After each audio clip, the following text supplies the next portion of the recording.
grew up in Nigeria, I'm assuming that you speak your language, Yoruba. Yoruba, yes. Is that a factor of what you want to implement? Because they say that our generation are not passing on the language to our children. No. Yeah, I was thinking about this the other day, bro. I'm not even gonna lie. I was thinking about it the other day. You know, when you're becoming a parent, right, or you're having a child, you have all these great ideas of the languages you want them to learn. I wanted my daughter to learn Mandarin. I wanted her to learn French. You have to start with your own, bro. That you know how to speak. A single word of Yoruba, I don't even think my daughter understands. And it's to my beautiful girls, your smiles warm my heart.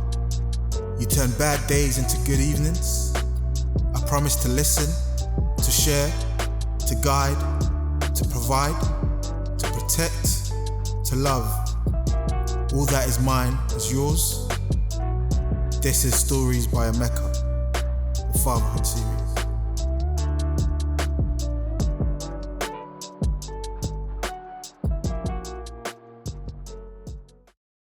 Yes, JJ. yes, bro. Welcome, man. Thanks, bro. Thank you. Welcome. How you been? Not bad. Yeah? Not bad. How you Not been? bad. How you doing? Can't complain. It's a bit chilly today. Yes. Wind is here, but it's not going to stop us from golfing and talking fatherhood. You know. So yeah, overall, how's life been treating you? I think you might be up first. So how it works? You get 5 shots each. Yeah. Let me introduce you to our leaderboard. Okay. I know you're a competitive man. Not in this sport. But yeah, so we've got a question mark on you right now. So our highest is Lee, who's on 195 yards. Okay. But I guess try and beat Bowler, who's on 92 at least. All right. Yeah, we'll see how well that works out. We'll see how well that works out. This isn't my sport at all. All. But yeah.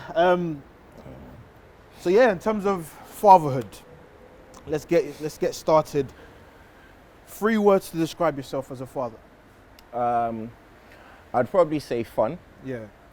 I'd say discipline. Okay. Yeah, we're gonna get into that. Yes. Yeah. And also, I'd say protective. Okay. Yeah. I'm quite protective when it comes to my child. Okay. How old is your child? She's 3. 3 years old. 3 years old. Yeah. Okay. Yeah.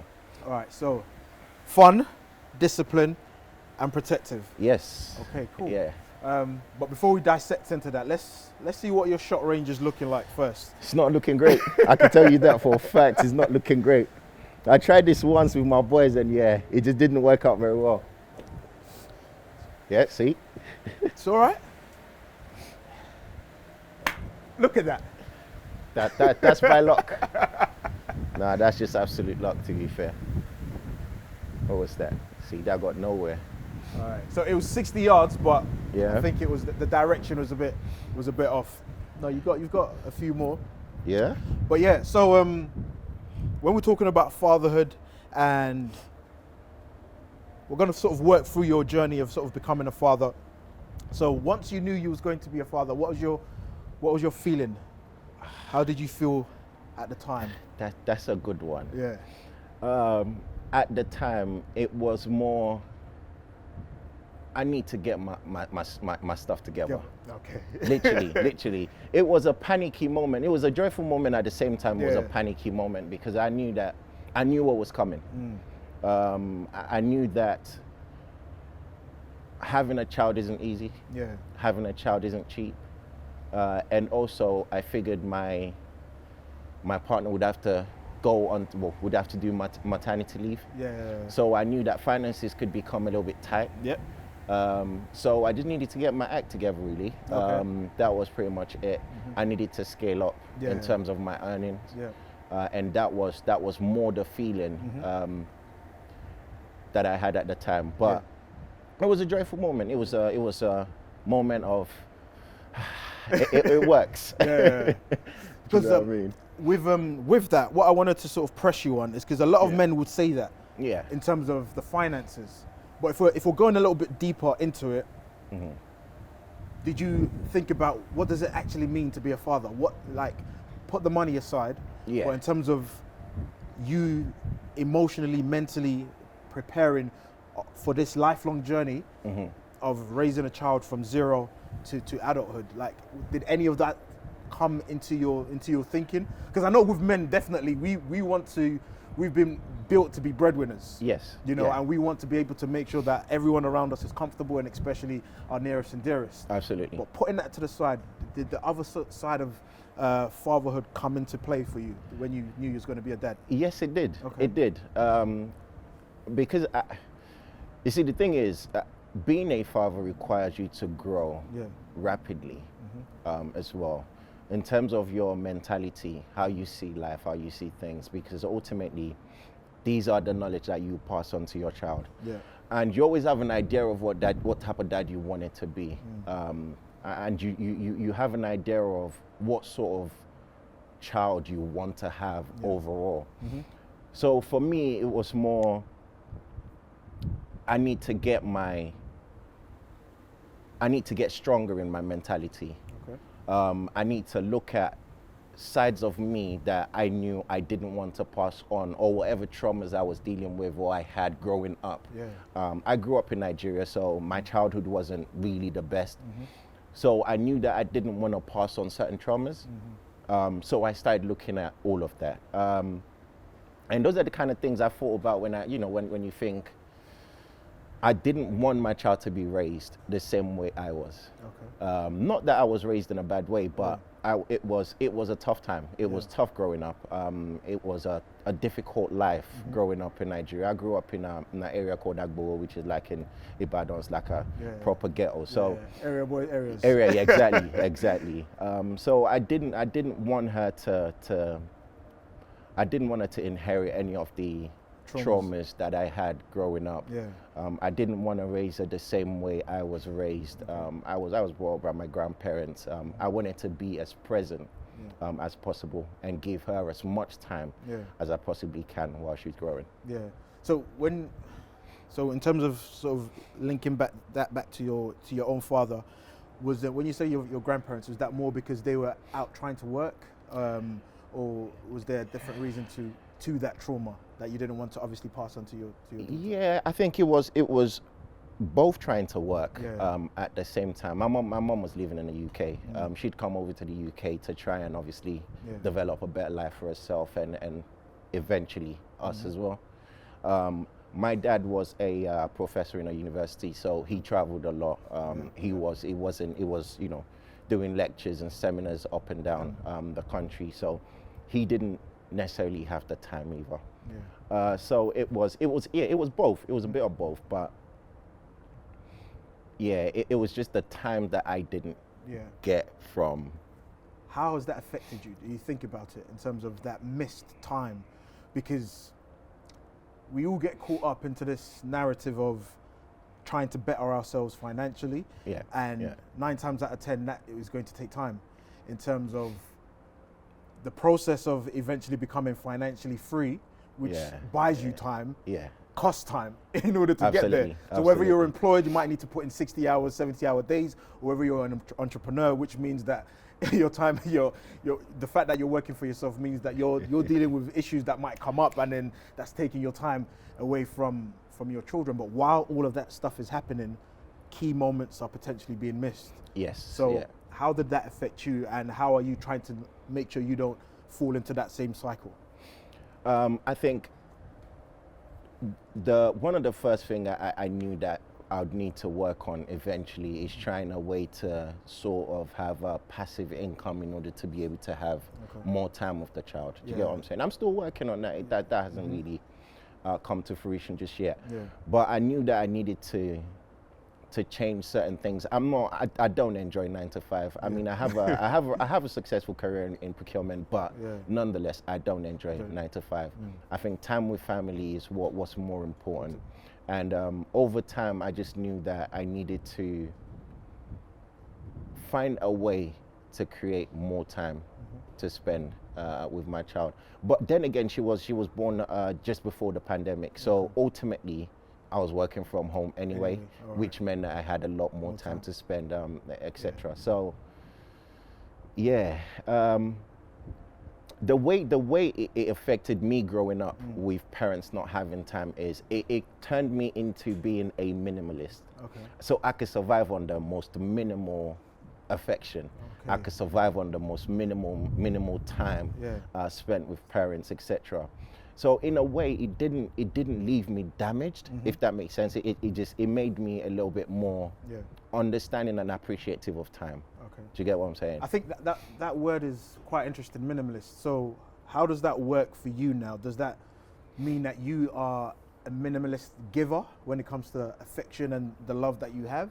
Or have you overcompensated because you receive minimal, but you now have so much to give back, if that makes sense? Yeah, I think if anything, it probably made me overcompensate. Okay. In a way, just simply because, you know, you grew up with this idea of, I don't want my child to grow up the same way I grew up. I wanted to have more than I did, etc., etc. So for me, just kind of, it put me in a position where I felt like whatever time I could spend with the kid, I want to spend that. Do you get what I'm saying? Yeah. Whatever I could do to spend more time. But at the same time, obviously, you have to earn. Yeah. Do you get what I'm saying?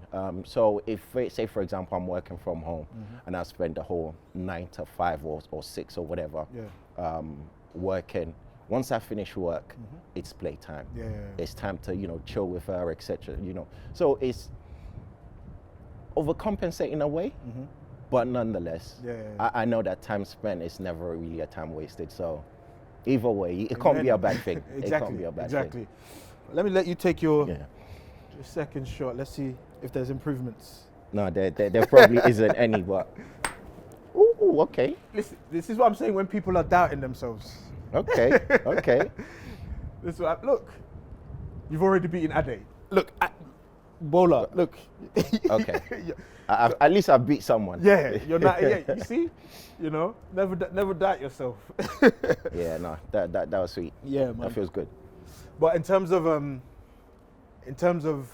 your idea of fatherhood, now you're a father, you're experiencing the joys of spending time with your daughters.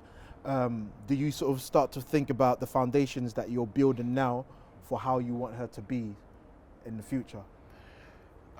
Yeah, I think it's really technical when she's still such a young age, yeah. because I feel like there's still a bit of a barrier in terms of communication, so I can't fully or clearly communicate what I'm trying to get her to understand just yet. Okay. So I think for now I'm just kind of enjoy her being a child. Age, yeah. Do you get what I'm saying? There's a lot I want to build or instill in her over time, but for now, I'm just kind of enjoying her being a child. Yeah. She's very playful. She enjoys playing around. So things like that, we're just enjoying for the time being. But I think in terms of overall, I try to give her some level of structure. Yeah. I mean, her mother does a fantastic job in giving her that structure anyway. Yeah. So whenever whenever I have the chance to, I always try to build on top of that structure. Yeah. Like there's a time for everything. Yeah. You know, you do this now.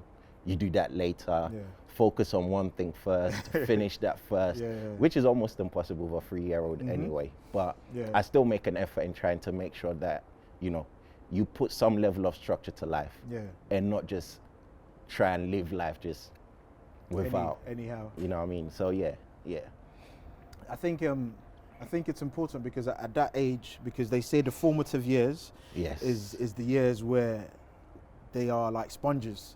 They're taking in all your values, all your morals, all the information that you're giving to them, and setting those foundations so you can sort of continue to build on that. So talk to me about sort of education. How do you go about? Are you involved in the day-to-day of sort of her education and developing? Because when I speak to some fathers, they tend to sort of pass that on to the mothers in regards to learning new words and teaching them new things. How involved are you in sort of the education side of her development? You know, to start with, I think it's almost impossible to do enough, you know, for fathers, regardless of how much you do. The mother does the bulk of it, regardless of how much you do. I think that's one thing I've had to come to terms with over time, that regardless of how much I try or how much I do or get involved in, it could never be enough anyway, because she does the bulk of it. So when it comes to education, what I try to do is I try to teach her things that I know she's probably not learning in nursery. Okay. I try to teach her a bit more about countries. She's only 3, Yeah. but I still try. I make an effort. I Yeah. try to get her to watch documentaries. Doesn't really work out very well, but I leave it playing in the background anyway. You know, attention span of this generation is not great. It's not. It's not. So I always try to get her to watch what's it called? David Attenborough's documentaries on the planet, etc. Just seeing, you know, under the sea, seeing animal planets, etc. She's not really into it, but I still kind of put it on anyway. But yeah, I do try to get involved in the education as much as I can. Especially when we're having our little, you know, one-on-one as well. I make an effort, but I think at the age of 3, it's pretty much, they'll do it for a minute. And then it's like, oh, I want to do something else. And then she's already off trying to do something else. Playing, doing whatever it is that she wants to do. Exactly. You know? And plus, I tend to find apps on her iPad. Okay. That's very, you know, educational. So mixing the fun with the learning, isn't it? Exactly. That's the way to do it. And that's what I try to do as well. But you mentioned that you grew up in Nigeria. I'm assuming that you speak your language, Yoruba. Yoruba, yes. Is that a factor of what you want to implement? Because they say that our generation are not passing on the language to our children. No. Gee, I was thinking about this the other day, bro. I'm not even gonna lie. I was thinking about it the other day. You know, when you're becoming a parent, right, or you're having a child, you have all these great ideas of the languages you want them to learn. I wanted my daughter to learn Mandarin. I wanted her to learn French. You have to start with your own, bro. That you know how to speak. A single word of Yoruba, I don't even think my daughter understands, and it's just simply because I don't speak it to her very often enough. But I've started making more of an effort to kind of communicate to her in Yoruba and try to get her. She's quite good with repeating words. So when you say something, her pronunciation is quite great as well for 3-year-olds. So I started saying, you know, Yoruba words, pick it up here and there. But what I'm really trying to do is, I have a friend, right? He's never lived in Nigeria before, but his Yoruba is more excellent than even people who lived in Nigeria. You know Ham, like right? Yeah. So it's like, I'm trying to get her to that level of being able to speak Yoruba, but for now, I've failed completely. Do you know what? It's not easy, because we all have that idea, but the practicalities of it, the fact that obviously English rolls off the tongue naturally anyway. And so for me, it's like I'm inconsistent with it. One thing that I've now learned is that you have to be intentional with it. So for instance, you have to buy books, you have to have a structure for it, pull it within your timetable of things. Absolutely. You know? Absolutely. So that's what I'm trying to do now, in terms of, because like they say that the children can learn English at school, or they can learn it at nursery. Because when I look at some of the other communities, like Turkish, for instance, the Asians, the Indians, it's like because as a teacher, they speak English very well, but then when they're in the playground or when they're talking to each other, by default they're speaking their language. They're there as interpreters for their parents as well, because that's all they speak at home. So it's like, especially with our parents' generation, I remember part of the attitude, especially for Igbos that came here in the 80s, they felt like English was associated with intelligence. And so they stopped. Like even my younger brother, when we first came here, all he spoke was Igbo. And so it's like, oh, we need him to speak English, and now he doesn't speak it. Whereas I've still managed to hold on to it, being able to speak, because I just naturally speak to my parents in Igbo anyway. But now trying to translate that to my daughters, especially at this young age. You have to, don't you? You have to. And we still have that problem in Nigeria where English is very, very closely related to intelligence. Well, to intelligence in a way where people speaking their languages in Nigeria are seen as, oh, you can't really speak English, so you're not very smart. You're not very intelligent because you can't speak English, etc. I think it's something that we've picked up over time, but I think a lot of people are now starting to break that barrier, because I remember one time when we went to Portugal, and in Portugal they couldn't care less about speaking English. They could not care less about speaking English. Nobody spoke English there. All they spoke was Portuguese. And it for me, kind of changed my mentality towards my own language in a way to realize that it's not a measure of your intelligence. It's not a measure of your literacy at all in any shape or form. It just means you could speak another language. Yeah. But if you can't speak your own language, really and truly, who are you? Yeah. In a sense. So It's linked to your identity, isn't it? absolutely, 100%. So it's something I have to work more on when it comes to my daughter. Yeah. And I thought about it the other day, and I blamed myself because I haven't been doing any of that Yeah, at all. so definitely have to be intentional with that. Absolutely. 98. Let's see what you can do. Can you break three digits? I'm gonna try this. I'm gonna hit it really hard. Oh no. You got the height on that. Yeah, but not the distance. yeah. They're dirty. It's not too bad. Dirty for now. Yeah. 60 yards, boy. So in terms of what kind of framework of fatherhood do you have around you in terms of people that you can look at and model yourself and say, you know what, there's elements of that individual that I might want to incorporate as a father. This is definitely how I don't want to be as a father. So like, what kind of people around you, or so this could be fictional, this could be sort of real life people that you have in your network, in your circles? I try to use real life people who I can see, because I know a bit more into their personality, their lives, etc. So I try to use those more as an example. I think my fatherhood journey started more with me understanding being a man to start with. Not having a father around, not really having a father figure, you tend to pick from here and there in terms of overall just being a man to start with. And then once you get to the whole fatherhood, I look at people like Dio, for example. Dio's very, very involved in his children's life. Do you get what I'm saying? He does, in my personal opinion, from what I know, he does as much as a father needs to do. Do you get what I'm saying? He takes them to their activities. He gets involved in their activities. He takes Malachi to football every weekend. So things like that to me are impressive. And people who express the real values of life, the things that children need to grow up, the things that children need to develop in a proper manner. People who show that within their day-to-day activity with their kids. For me, it's impressive to me. My older brother as well, he really does get involved as well. Both of them actually really do get involved as well. So I look at people like that and I kind of try to follow in their footsteps and try to kind of imitate their parental behavior, if that's a way to put it. But because I think it's important to have a network of people, but putting a spanner in the works, it's like, but you've mentioned people that you know very well. So like, I had a guest, Dr. Nick, who said that he doesn't try to model from people because they only presenting what he can see outside of the home.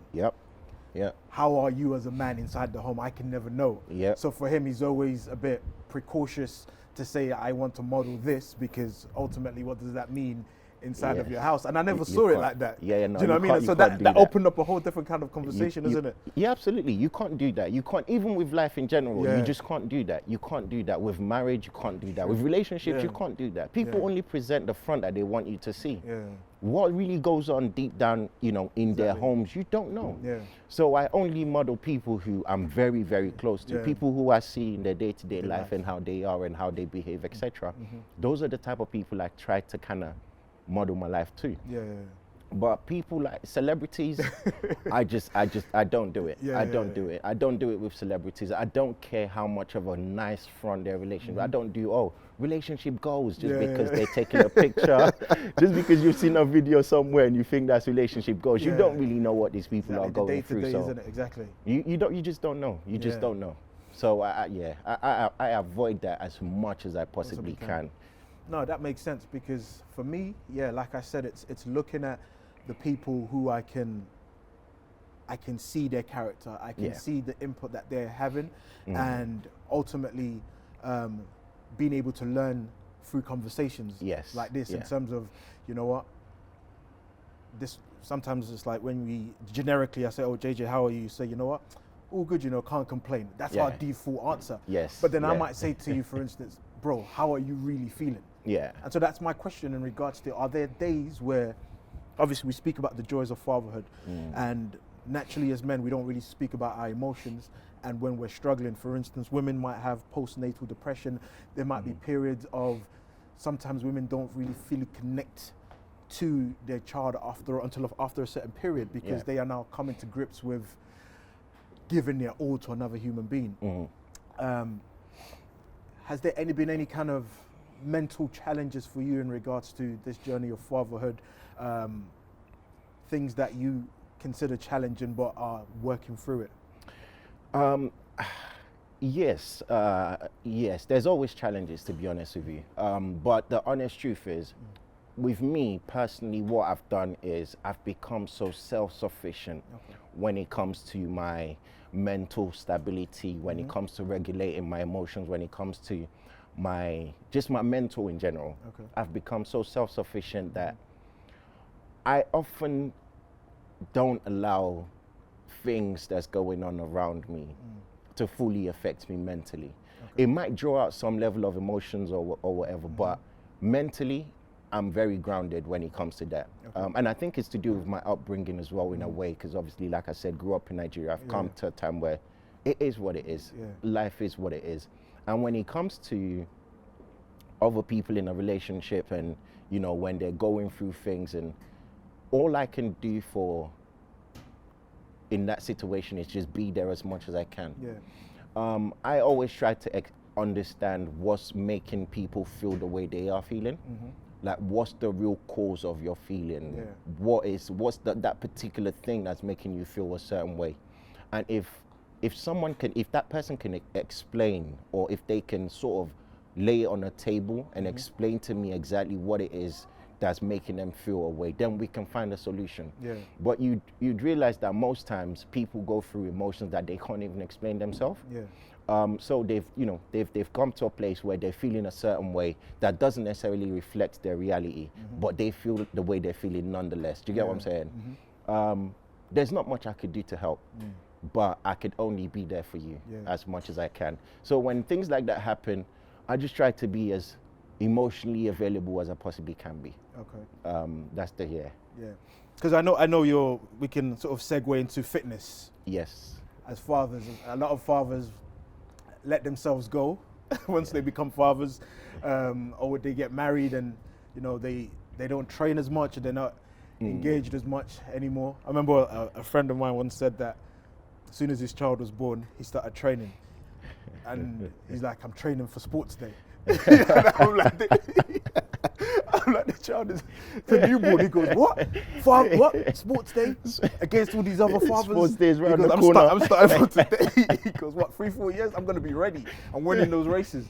But the ultimate reality is that not a lot of people can keep up with work-life balance, managing children, making sure that you're doing your part to support the wife, or to support the missus, or to support whoever your partner is at the time, because it's that balance. Okay, if you've gone to work, now you want to go to the gym, but I still have the kids. Do you know what I mean? It's like, what about my sanity and my alone time? So a lot of people will now sacrifice that, and then instead of being at the gym, they've got a plate of food in front of them.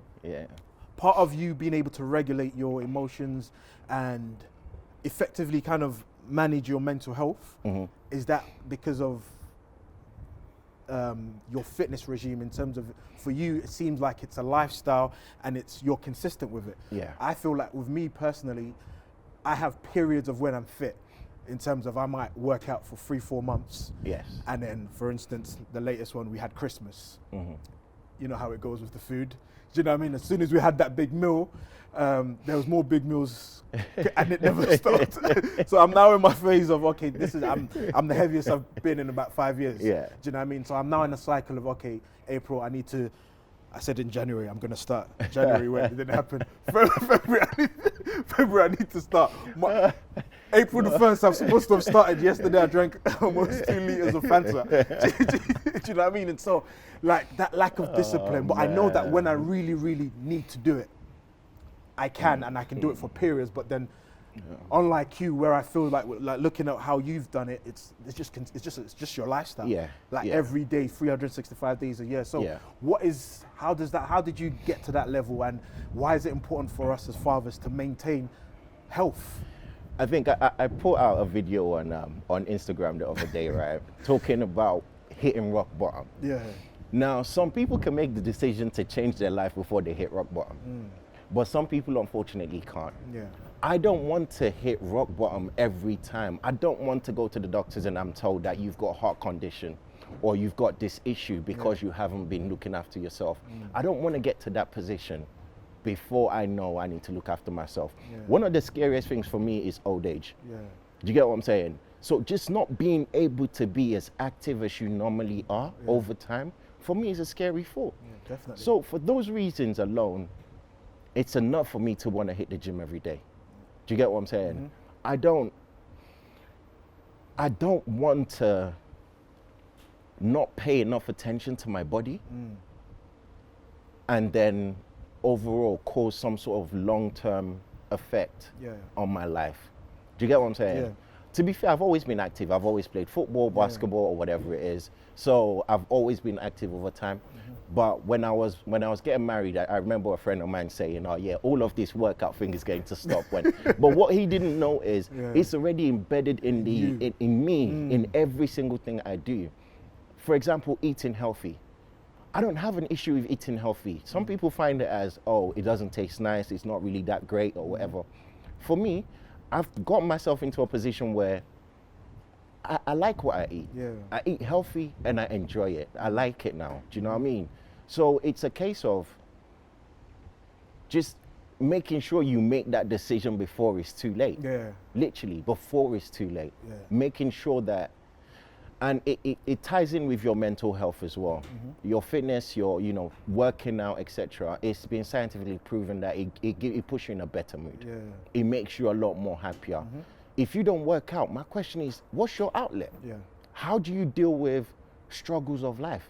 Because there's too much of them. So how do you deal with all of that if you don't work out? Yeah. If you don't have an outlet, if you don't go somewhere where you're not even in therapy? Yeah. So how do you deal with life? Yeah. So you're just basically absorbing all of these issues and just keeping it in. Yeah. And on top of it, Destroying your body as you're well. destroying your body, you're adding Fanta, you're adding Coke. Please. How do you regulate? What do you do to let out some fumes? What do you do? Yeah. How do you cope? And I always say to people that I'm not surprised that you're not feeling okay mentally. I'm not surprised that people are going through what they're going through. I'm not surprised at all. And I'm not surprised simply because when was the last time you went to the doctors to have a health check? When was the last time you even ran from here to there? We're so comfortable these days that we don't. I remember growing up, we used to do 3-mile walk to go fetch water to bath. Carry the bucket. Carry the bucket, everything. I was in boarding school the first 3 years of my secondary school. I was in boarding school in Nigeria. Yeah. We used to wake up in the morning. They'll wake us up at 4:45 every morning, and we would have to do labor. Labor could include going 3-4 miles to fetch water for the schoolmaster. Yeah. It could involve that. It could involve cutting the grass. They'll literally pick a stone and throw it from here, and wherever that stone lands, they'll tell you cut the grass from here to there. And it's not known like you're using a lawnmower. No, you're using cutlass to cut. So it's like you just have to make sure that whatever you do, you're involving some level of activity over time. Yeah. Do you get what I'm saying? Because you can't leave your body dormant. And one day, for example, now you don't train in any combat skills, and you're expecting to pull a Jackie Chan move when if someone comes for you. How's your body gonna do that? It's not. It's a move that your Folded. body's never made Yeah. before. So how are you gonna do that? I don't ever want anyone to come and snuff me like a chump ever in my life. That's also part of the reasons why I train. Yes. I don't ever Stay want ready. that. Be ready, constantly. Yeah. Do you get what I'm saying? So, And I think from the perspective of like, if we're channeling it to, we talk about building finances for our children, yeah, but our long-term presence yeah, in their lives, in terms of obviously health related, is Yeah. also crucial, isn't it? Mhm. So it goes to what you're saying in terms of making sure that we're staying as healthy as possible, so we're here longer for them as well. yes, And life insurance. yes. So this is another area that also speak to fathers about in regards to, do you have life insurance? Mhm. How are you protecting yourself as well as your offspring for whatever eventualities might happen? And this involves, so this goes side and side with the health narrative as well. So if you had to sort of give advice to fathers who have sort of put their health to the back burner, because again, using the whole idea of work as an excuse, because if I know that I can't use that as an excuse, because at the point where I know that I need to work out, I used to wake up 4:30 in the morning. Yeah, yeah, So this is where my mindset was on it, because I know that I've got a long day, yeah. and when I finish work, I'm going to be tired, and I don't have time, and obviously want to help with the kids at home. So I know that if I want to work out, it has to be 4:30. I need to get up 4:30, get to the gym by 5, do the hour, come home, shower, go to work. And that was my cycle. And like you said, my Yeah. mood was better. Yeah. Like Yeah. I got more done during those periods. So then when I'm now in this cycle of just eating negatively and then I feel a lot lethargic, I'm not as productive anymore. Yeah. Do you know what I Yeah. mean? But the food tastes good. Of course, But of the food course. tastes good. But that's, again, so it's like I need to get to that stage of being consistent Yeah. with healthy eating and not feeling like, oh, I'm on a diet. Yeah. This Yeah. is just what I find what I need to enjoy that's still healthy. So that way I can maintain it and just stay healthy. And there are, like you said, there are bigger reasons than just ourselves. Yes. Especially us that are now fathers as well. So just before we move on from the health aspect, what lasting advice would you give any fathers who are listening to this in terms of actually fully concentrating on your health and how that's playing a role for your children's lives as well? I think I used to work off motivation. Okay. And what I've realized is motivation only speaks to your emotion. Yep. And it's only for a period of time. Because Wears off, doesn't it? being motivated is like feeling happy or sad. Eventually it wears off. So what I've tried to do in my life is put some level of discipline to it. Yeah. Like you said, like me, I wake up now. I wake up at 5:45 every morning, get ready for gym. By 6:30 in the morning, I'm in the gym. I'm working out. The reason why I started that was simply because my daughter will sleep into like maybe 7 o'clock, 8 o'clock. So my idea was if I could get to the gym before she wakes up, I could get some workout done, and hopefully I could be back before she wakes up. And I think most dad needs to know that that's the only way to make it work. Yeah. You have to wake up earlier. You have to sacrifice something. Go to bed early. Your daughter probably goes to bed early. It's true. Go to bed early. Your daughter probably wakes up, I don't know, 8, maybe 7:30, 8 o'clock to get ready for nursery. Get to the gym by 6:30. Do an hour session. You're back home 8 o'clock to help out if need be. Do you get what I'm saying? So it's pretty much finding the time to do what needs to be done. And it all comes down to discipline. And I always say, if you could take over your body, when your body tells you stay in bed, if you could go against it, take over that emotion, take over that body and say, nope, we're going to the gym. The hardest part is getting to the gym, not the workout itself. It's true. It's getting to the gym. It's leaving your comfort zone and getting into the gym. If you could get to the gym, the workout will get done. So you just need to sleep early, which takes discipline. Because you have to turn Netflix off or whatever it is you're doing. Switch off the scrolling, the Switch mindless off scrolling. the phone, get to sleep early, wake up early. If you have to do meal prep, do meal prep. Yeah. And the other thing as well is that I realized is you might be with someone who doesn't necessarily follow your sort of fitness regime, doesn't follow your sort of workout regime or your diet regime. So you have to do it yourself. Yeah. You can't put that on anybody else. Because I eat healthy doesn't mean whoever I'm with has to eat healthy. Yeah. Do you get what I'm saying? I could do all of that myself. So do it yourself. Make sure you get it done. If you live in a home where, you know, mom cook all the time or whatever, you know that's not good for your health. Yeah. You figure out your own diet. You go to the shop, get your own stuff. You cook your own meals. Yeah. So that way you can eat healthy, you can get to the gym in the morning, etc. Yeah. And also when it comes to your workout and your exercises, you need to make sure your kids see what you're doing. You need to make sure they see that this is normal. Yeah. Because what you show them is what they believe to be normal over time. So if you show them that working out regularly, it's a normal thing to do, Yeah.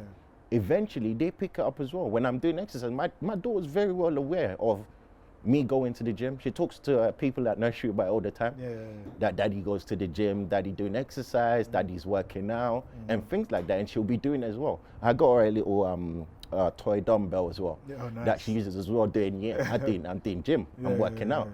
So it's little things like that that they just has to see. They have to see it as it's a normal thing. Yeah. I think that's good advice because, like you said, motivation it comes and goes, doesn't it? Yes, yeah. It doesn't last long at all. You're motivated to do something 1 minute, next minute you're like, nah, I'm okay. Yeah. And then it just completely goes, and that's just it. So you have to be disciplined. That's the main thing. Discipline. Discipline is the art of doing things even when you don't want to, isn't it? Exactly. Even when you don't want to, when your body's telling you not to bother. 107. Okay. 107. All right. Okay. So you. Wait, who do I need to beat? What's 195? Yeah. Okay. No. It's getting serious now. Okay. Look, 112. Next one to beat is 112. 112. Okay. Yeah. So okay. that's your next target. Take your last shot. Yeah. Let me jump on. Let me see what I can. Okay. This one's gonna. Ooh.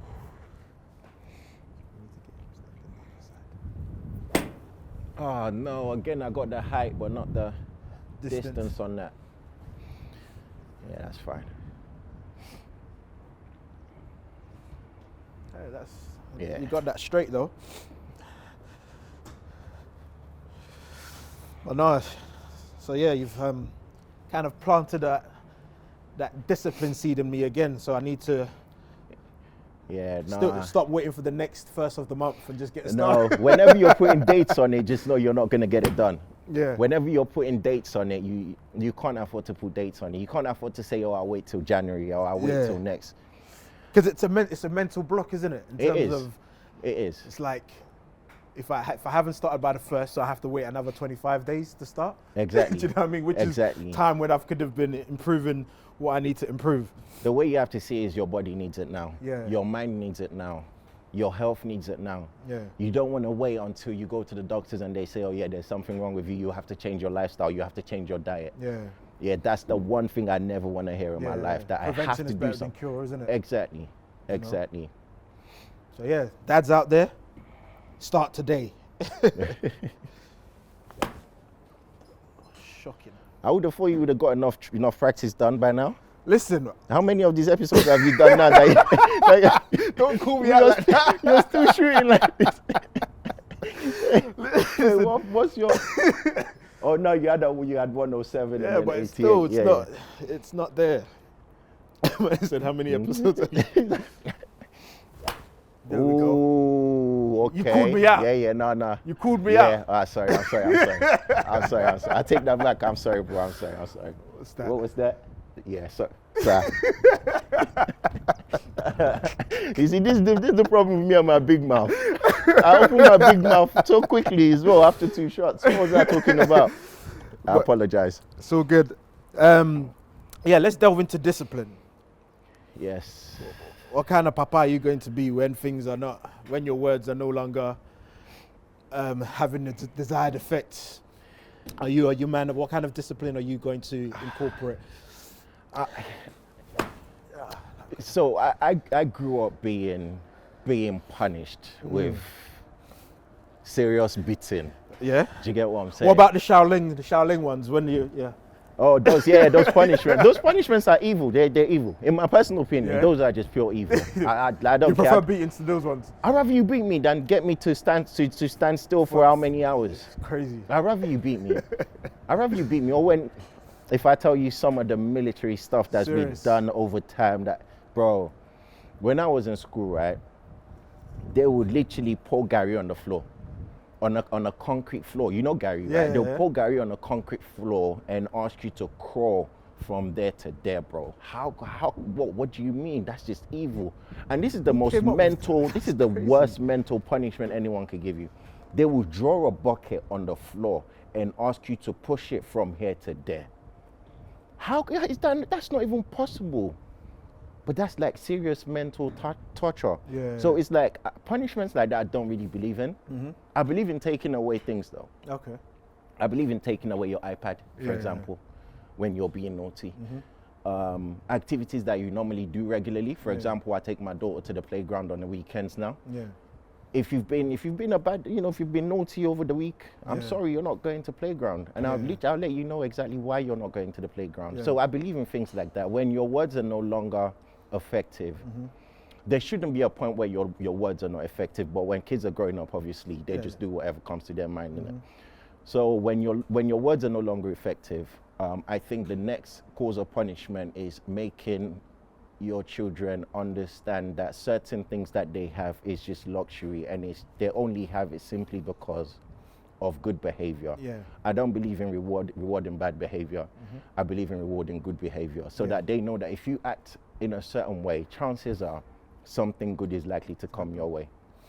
Yeah, that's important because, like I say, for instance, I've got a 11-year-old that's about to turn 12. Yeah. I think during Christmas period, I took her phone from her, and then she thought I was bluffing, but I took the phone and I bought, the burner phones. Yeah, I bet she hated you for that. Well, them ones that could only text and receive a call. You know when you have to press 3 times just to get to see. Do you know what I mean? Old school, how we used to text back in the day. Because there was something that she did, but then it was like, okay, I'm gonna take these things away, and if we're trying not to parent the way we were parented in terms of laying hands on them and so on and so forth. But then again, for me, I'm a communicator. I explain everything. A lot more than our parents used to do with us. Once they've laid down the law, what do you mean explain? Do you know what I mean? I'm trying to get you to understand this is the reason why. What stupid question are you asking? Exactly. Or when you're questioning. So it's like, even every so often, I drift into this old school mentality of don't question me. Yeah. Do you know what I mean? It's like, I remember like growing up with my dad, it's like, my dad could be wrong about something. Yeah. I'll say, Pim, I'll stay quiet. But with my mum, I'm more flexible to try and argue back. But mum, you're kind of wrong, but in the most respectful way. But when my daughter's now trying to get her point across, I'm like, why are you still talking? Do you know what I mean? It's like, I need you to be quiet right now. Yeah. So it's like, when I got to this stage, this is all through secondary school now, it's really frustrating. So I try to maintain control by not losing control. Because there's nothing more frustrating than you shouting and it's not having the desired effect, it's not affecting her, type of thing. And so it's like, if I shout and it's not having an effect, and it's like, I've lost ground here. Because normally for our parents, the next level of after shouting is, where's the slippers? Go and get the weapon of choice. They still have another level of fear beyond the shouting. So if I've now known that, okay, I'm not hitting and I've now shouted, I don't have another level. What's next? Do you know what I mean? I've already taken something already. Yeah. I've shouted, so do you know what I mean? What's next? So it's like trying to play it smart by saying, okay, I just need you to now reflect on what you've been doing. I walk away from the situation knowing that I can come back not angry and continue to remove, like you said, remove stuff away from it. But ultimately, what I'm trying to do is the teaching part. So we don't repeat this again. That type of thing. But I'm just always conscious of, what if we get to the point where she doesn't care about the stuff that I've taken away? How would you how would you react then? To be fair, I think I'm more. Oh, you like my shandy.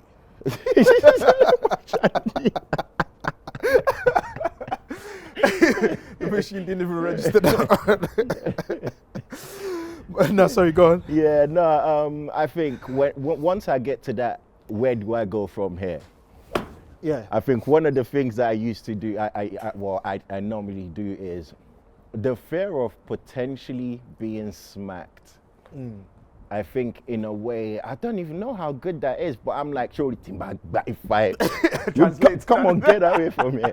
Do you know what I mean? Like that kind of thing there, which she finds hilarious, by the way. She doesn't even take it serious. Yeah. So in all honesty, I think because she's 3, I still give her some, leeway. I still let her kind of get away with certain things. Yeah, do you know what I mean? Naturally, still early days. But I think once she gets older, and I get to a position where I think being disappointed in her is probably what hurts her the most. Yeah. Where did I go? It's off bounds, went that way. Yeah, just me being disappointed in her. Okay. I think she doesn't really like that at all. It makes her feel a little bit embarrassed about what she's done, etc. So I think that's probably more effective than anything else. Yeah, that makes sense. Because I remember, it's like my mum. When she was annoyed, she might shout about certain things, but then when she now does the disappointed one, that's the one that affects you the most. Affects your heart. Yeah, it's like, just shout at me, you know. Yeah. But even that shouting itself, man. Sometimes this girl tests me, man. Yeah. She tests me to the point where I just have to look at myself and just swallow my pride and just be like, do you know what? Okay. Yeah. Okay, I'll catch you when you're 5. Yeah. Don't worry, I'll catch you when you're 6. It's cool. It's cool. You carry on. But the thing is, they're getting older too. Yeah. They're getting older, they're getting smarter, they're understanding themselves a lot more. And so what you think might be, I'll catch you, it's like she might catch you off guard. Sometimes when they start speaking, you're like, when did this happen in terms of the development, the mindset? I love that though. Yeah. I find that so interesting, but I find it so interesting when she comes up with certain things and I'm just like, How? How? When did this happen? Like one of her mom's friends was doing, like, it was her birthday and she didn't have the conversation with my daughter at all. She didn't, no clue, but this girl's been paying so much attention that she knew that it was Auntie's birthday today. Even I didn't know it was a birthday. And Auntie came on the phone and she was like, happy birthday, Auntie. And I'm thinking, how did you know? How did you even know? Where did you pick that up from? I just find things like that so interesting. Good, isn't it? I'm hoping she catches me off guard a lot more. Yeah.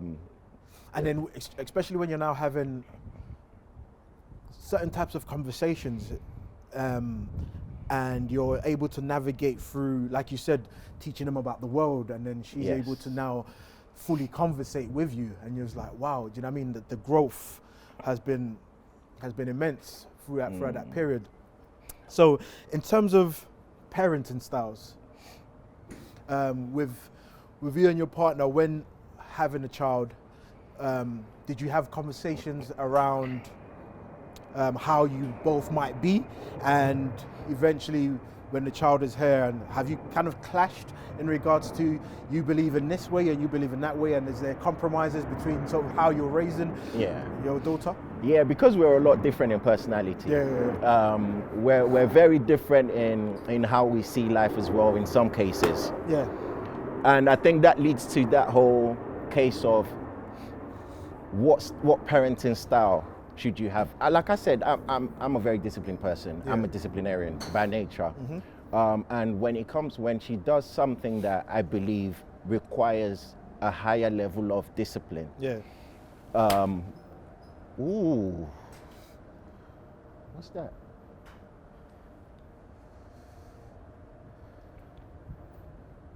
Champion. Okay. Okay. Yeah, when she does something that I feel requires a higher level of discipline, but her mom doesn't. I think we've had a few conversations in terms of, I'll let you deal with her the way you see fit. I wouldn't interfere. But when I'm doing what I feel needs to be done, try not to interfere. And I think that's sort of where we are now in sense of, okay, cool. When I'm doing the disciplining, she could just walk away and just leave it alone. And when she's doing hers as well, cool, no problem. You do what you feel needs to be done. But if I ever get to the point where she feels like I'm going over too far, for example, if I say, get in the naughty corner, for example, and she's in the naughty corner and it's been like, what, 5 minutes, and she's just crying and not non-stop. Yeah. She can't, the mom can't take that. Do you get what I'm saying? She can't watch her child cry for a long period of time, whatever. So she's like, okay, go say sorry to daddy and give daddy a cuddle. And I'm like, no, we're not there yet.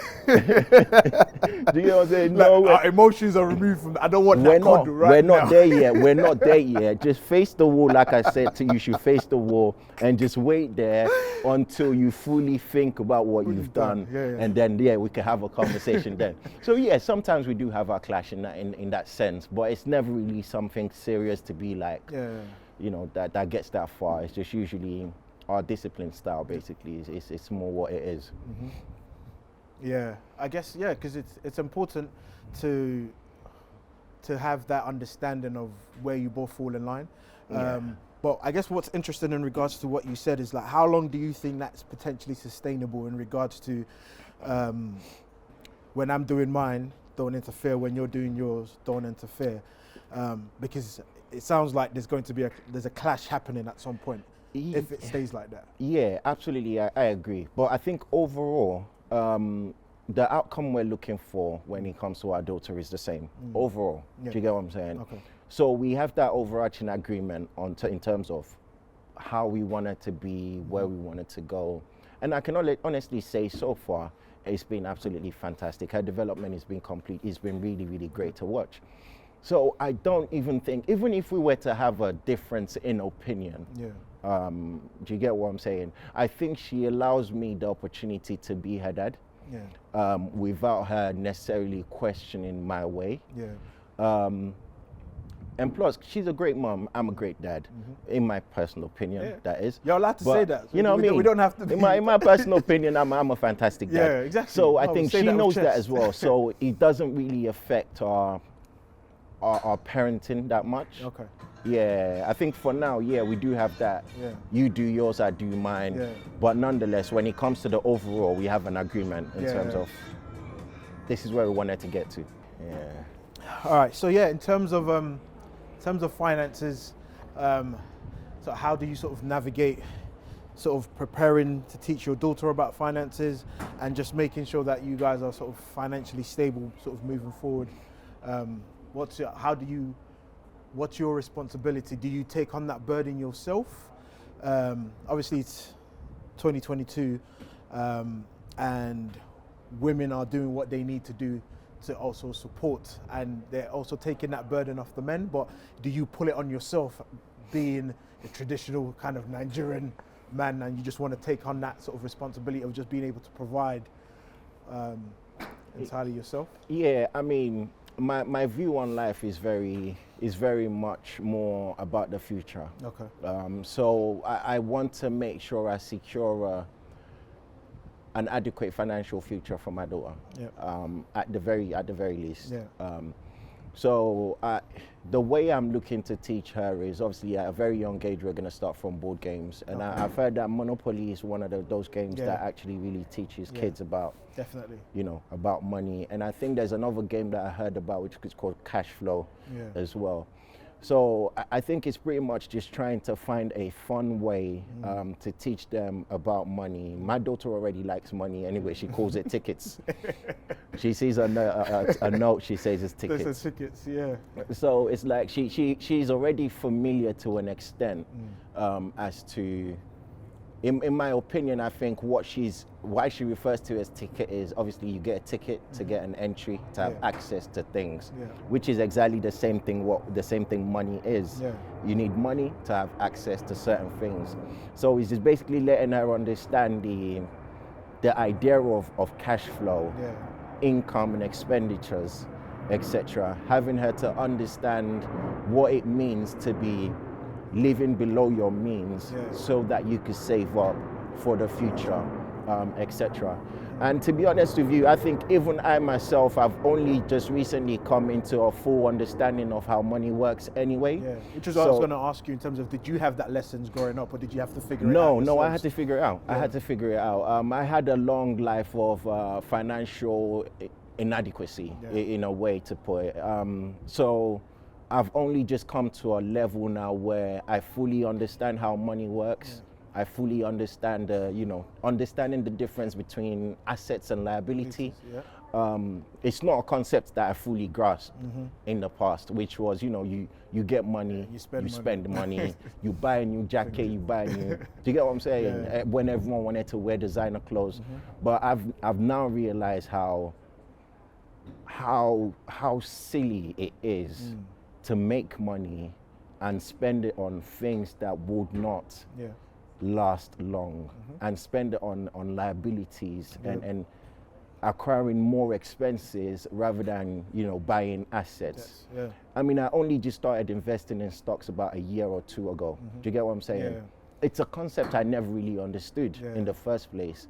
So I had to go learn it. I had to go understand how it works before I can then start putting money into it. And even at that, I think it's still a long way to go in terms of learning and understanding. And the one thing I've been trying to talk to people about more these days is that if you understand how far at the bottom of the barrel us black people are when it comes to economic structure, you start to understand that there's still a lot of work to be done amongst us blacks in terms of our financial or our economic growth in the first place. And when you look at how people have managed to grow exponentially when it comes to their finances, when you take, for example, the Asian community, let's look at the Indian community, for example. The way they've grown is that their parents have a home. The kids live in a home as long as possible. When they get married, they bring their wife into their parents' home. The only reason why they do that is so that they can save up and have a financial standing before they then move out. And even when they're moving out, the entire family contributes into a pot for them to acquire a mortgage and buy a property. But it's only in our community that we insult and belittle men because they are still at home with their parents while they're trying to get their life together. So you see the difference there. When you look at the Jewish community, money circulates about 14 times within their community before it leaves their community. That's called retention of wealth. They are able to retain that level of wealth for their community, let it circulate around 14 times before it leaves their community. But when you look at our community, what do? We get money, the first thing we do is buy a German whip. Do you get what I'm saying? We get money, what we want to do is wear designer clothes. I was looking at the statistic the other day and it showed that black people are the ones who has the most physical assets. And physical assets are things like cars, TV, appliances, etc. We have expensive taste, but we don't actually have any economic standing at all in the community. And I figured the only way you could do that is families coming together, people staying together, and families staying together in order to build that financial wealth, not just for their family, for the next generation to come. But anyway, that's another complete topic. That's just No, but it's true what you're saying in terms of building generational wealth. But even when people are building wealth now, it almost feels like it's for now, and we're not, like you said, we're not collectively building together. No. So, and when I say collectively, so for instance, we might have different people that might become financially independent and they've done very well for themselves as individual. The problem is, we don't have a collective. No. So where we can now say, you know what, we're building a consortium where we put all our money together as men. So now we might now have more power. We invest in something. So for instance, if somebody is now being, let's use the Premier League as an example, now being racist, because we've invested in that thing, we can now say, you know what, unless you treat us fairly, forget the protest, we're pulling our money aside. That's called leverage. We have absolutely no leverage when it comes to when it comes to economics in the world at all. We don't have any leverage. We haven't built any leverage over time. We could constantly, sit here and point hands and say, slavery. But for how long? Victim mentality, isn't it? It is mentality. It's the mentality. So we don't have any financial standing. We don't have any ground. And when you look at it as well, it all comes down to trust as well. When a black person owns a company, what do they usually do? do? Employ a lot of white, Asian, etc. Because they just don't trust black men to be able to execute within that business as much as they need to in order to get the desired outcome, that the objectives of the company. We don't trust each other enough. But again, let's look at the Asians. When an Asian owns a petrol station, what do? Employ other Asians to work in a petrol station. Asians owns majority of the corner shops. Do you get what I'm saying? So it's like there's lack of trust within us blacks to trust each other or to even bring each other. And even when you get an opportunity to work in a black company, how seriously do you take that job? How seriously do you take that work? Are you able to execute in a manner that you would do if you were working for a big tech company or whatever? Are you doing the same? You've heard the term, it's hard to support black businesses simply because the level of quality that they put out when it comes to, it's a black person, they would understand. He's all right. He's Nigerian, he's my brother, he'll understand if I can't fulfill the delivery when I said I would. So little things like that, and I think is put us in this position of distrust for each other to the level where we can't even put money together and do things anymore. Like you probably have loads of friends who are getting money individually, but how many times have you seen black friends come together? That's what I'm saying, building that group, a consortium of, you know what, let's invest in something and let's do it properly. This is not WhatsApp contracts. No. Let's do it legally. Let's get lawyers involved. Let's put things in place. Let's really understand what we're all investing in and have that education. What's the exit plan in 5 years? And so these conversations, this is the space that I want to be in, because they say your net worth or your network is your net worth, all of that type of things. Do you feel like with having this knowledge, because you know, like especially in the Bible, they say that before the second coming, everybody would have known that Jesus, you know what I mean? You've heard this, that Jesus is coming, and if you haven't given your life to Christ, all of these things. So we know these as facts. We know the mistakes of the past. All right. We know what we need to do. We know we need to invest. We know we need to create groups of investors and so on and so forth. If we do not teach our children, if we do not break the cycle, if we're not the ones implementing that, have we now failed? By not forcing the things that we know are the roots to success, in terms of not for just generation, but generations after generations. If we are not making that ourselves, if we are not saying, you know what, JJ, I trust you as my brother.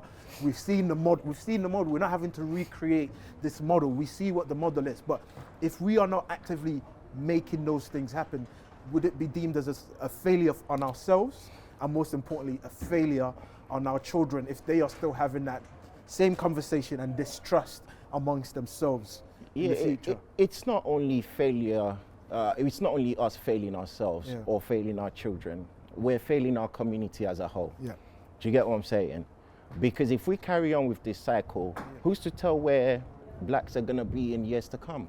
Who's to tell where we're going to be as a community in years to come?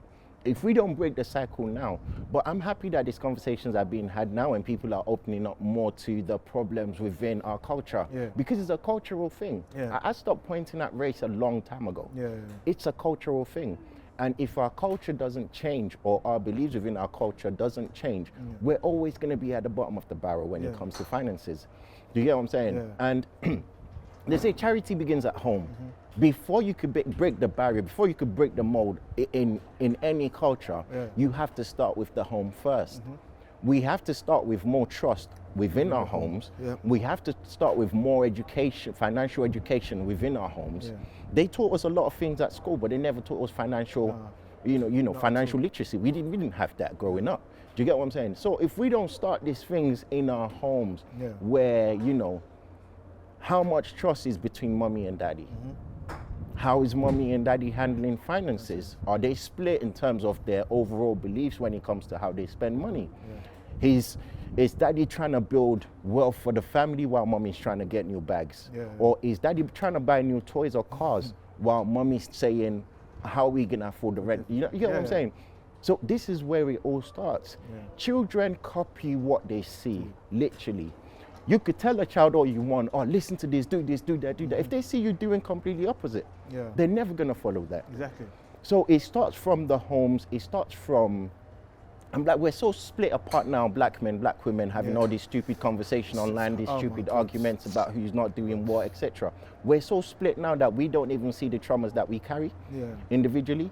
So it's once you understand all the issues within your home first, within your relationship first, and you deal with those issues, and you find a way to start to build some sort of financial structure within your homes, you cannot afford to send your kids to better school.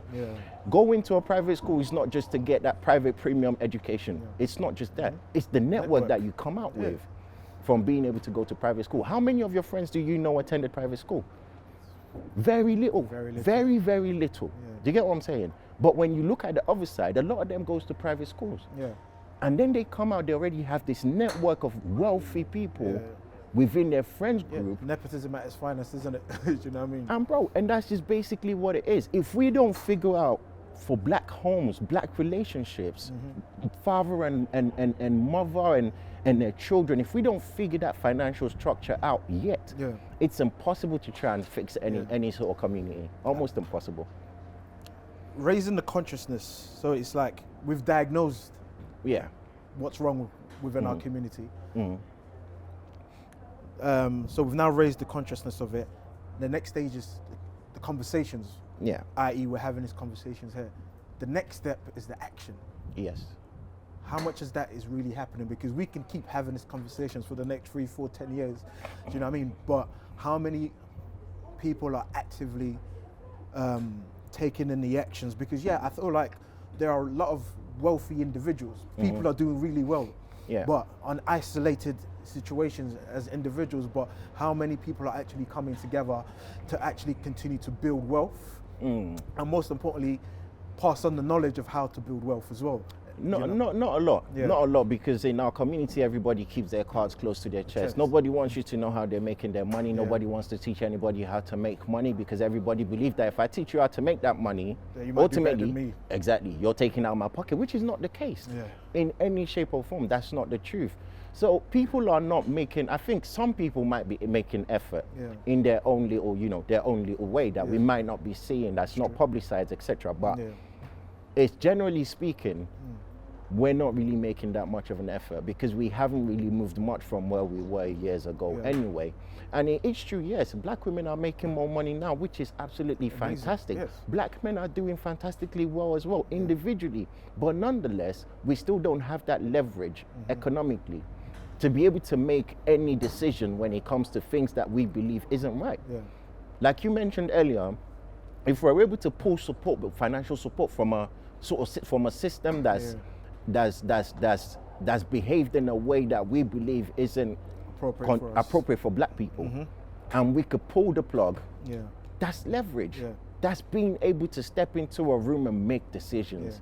And I think to a point you said earlier, our children are watching us. They're watching. When we're making power moves like that, they're watching. They're learning. They're learning as well. They're but learning. Then when we're continuing to play the victims, they're also learning, and then we're already giving them pre-made excuses for how they're going to be in the future. Bro, the first thing we need to get rid of from our homes and from our minds is that victim mentality. It doesn't matter what's happened to you in life. It doesn't matter. It doesn't matter. I mean, okay, cool, fine. If you want to be emotional, you can say, yes, it does matter. Absolutely. I get that. But nonetheless, your past is your past. What's your future saying? We know where you're coming from, but where are you trying to get to? What outcome are you trying to have? If you remain a victim, you will die a victim. There's no progress in being a victim of anything. I understand that life has dealt me a very, very hard card. Of course it has. But nonetheless, what am I going to do? Am I going to sit there and cry over things that I don't feel like someone is giving me access to? Or am I going to create my own access or my own things? It's just literally making that decision. If we can't get rid of the victim mentality, and we're the most victim. You know what? I get really angry, bro. I get really angry when I talk about these things. It's simply because people are more than happy to sit in that victim mentality and point finger. Oh, that person did this, that person did that. So because of that reason, I can't do this. Like, okay, cool. I hear you, but how long for? With me, you're allowed to feel bad for yourself or about yourself for a maximum of 2 days. I'm sorry. You gotta move on after that. You gotta move on after that. who dumped you, who broke your heart, who put you in a position where you felt like they took all your finances. Bro, 6 years ago, round about 6 years ago, I've started from nothing a couple times now. Like lost literally everything. Literally everything. My most rock bottom was me losing all my life savings and me sleeping on my friend's couch. Bro, this was about 6-7 years ago. And from that day, I complained for 2 days. Yeah. And from that day on, Man up. come on, man. Come on. No, I hear that. So it's like, first we need to get rid of the victim mentality. We need to get rid of that.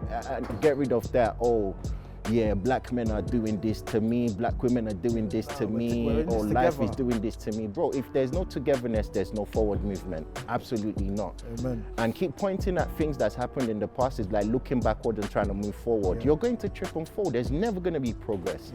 So it's that victim mentality, that mindset that's keeping our culture in that position of powerlessness. Like you already doubt yourself that you can't make a move simply because of the card that life dealt you. How are you ever going to make that move? So there's just a lot of things that I'm trying to get rid of in my life that I'm trying to show my daughter as well that just doesn't really make sense. You shouldn't really think this way. And that's just the beginning of it. So once we could do these things and then start to put ourselves in a position of more financial capabilities, so it's going to take a lot of time because we're at the bottom of the barrel. But eventually we can climb up. Absolutely. Especially for our children. Absolutely. JJ? No. Love. Appreciate your wisdom. Always, appreciate man. your knowledge. Always, bro. Great conversation, man. Always, bro. Thank you. Thank you. Ended up with what was your highest score? It was It was one. Should I lie? 200.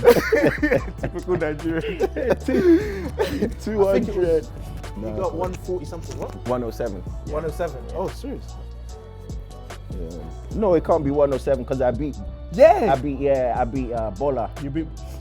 Did you beat Obi? I don't think you beat Obi. I don't think I beat. Okay, Yeah, 107. 107. You're right. Yeah. Oh damn! I was going to. But at least you're not last. At least you're not last. That's always good to know. Yeah, no, that was good, man.